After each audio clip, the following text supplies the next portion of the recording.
L'apôtre nous dit qu'il nous faut chercher l'explication des situations dans l'invisible, derrière les apparences immédiates.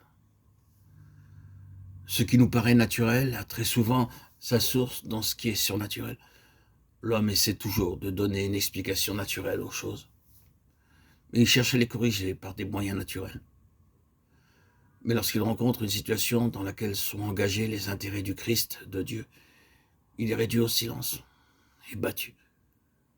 De telles situations sont devenues aujourd'hui l'expérience habituelle, non plus que cela, l'expérience écrasante des serviteurs de Dieu, dans tous les lieux de témoignage de ce monde. Nous n'avons pas l'intention de traiter cette question dans ces détails ici, mais nous relevons le fait pour rappeler particulièrement aux enfants de Dieu que dans plus de domaines que ceux de l'activité chrétienne, les choses qui se voient ne proviennent pas de choses visibles. Hébreux 11.3. Mais que des multitudes de choses qui, dans notre vie quotidienne, sont hostiles aux intérêts spirituels, doivent trouver leur explication derrière la scène. Soulignons encore le fait que cette union spirituelle avec Dieu, dans la valeur éternelle de la croix de Christ, signifie que notre valeur efficace et suprême est dans le domaine spirituel.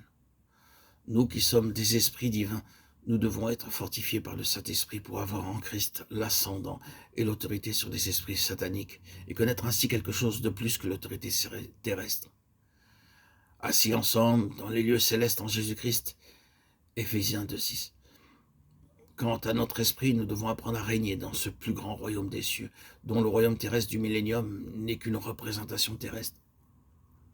C'est ainsi que Paul dit aux membres du corps de Christ, le dernier Adam, que ce n'est pas contre la chair et le sang que nous avons à combattre, mais contre les dominations, contre les puissances, contre les princes de ce monde de ténèbres, contre les esprits mauvais qui sont dans les régions célestes. Éphésiens 6.12. Le monde entier est soumis à la puissance du malin. 1 Jean 5.19. Il y a une hiérarchie spirituelle qui, avant que ce monde fût, s'est révoltée contre l'égalité du Fils avec le Père sur le trône. Eh bien, qu'elle ait été précipitée hors du ciel, malgré le jugement éternel qui suivit, elle a été dans une révolte active et dans l'antagonisme contre ce dessein éternel durant tous les âges. Satan s'est emparé d'un certain pouvoir juridique sur cette terre et sur la race en Adam par le consentement de ce premier Adam par lequel le dessein de Dieu aurait dû s'accomplir ici-bas. Combien de choses sont contenues dans ce passage de Éphésiens 6.12, dans ce monde de ténèbres contre les esprits mauvais qui sont dans les régions célestes. C'est contre eux que nous avons à combattre. Dans cette seule phrase, ce monde de ténèbres, combien les Écritures nous en parlent. Il est toujours nécessaire, fondamental, d'avoir les yeux ouverts pour en être émancipé. La cause de toutes ces ténèbres nous est dite être les esprits mauvais qui sont dans les régions célestes.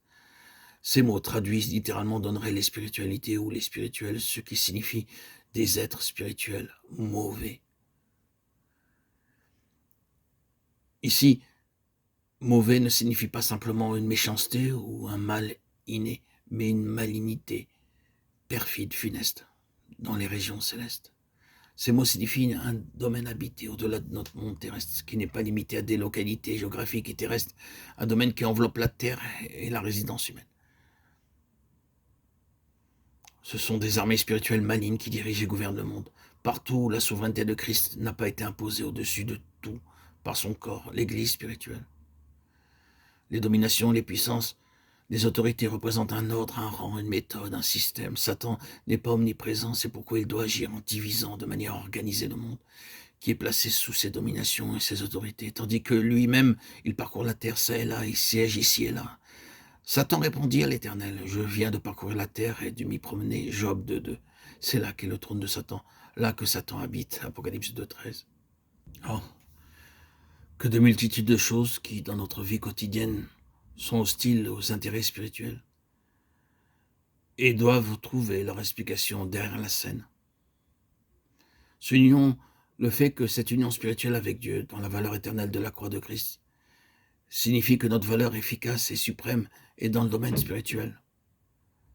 Nous, étant enfants de Dieu, ayant reçu les arts de l'Esprit, sommes des esprits divins.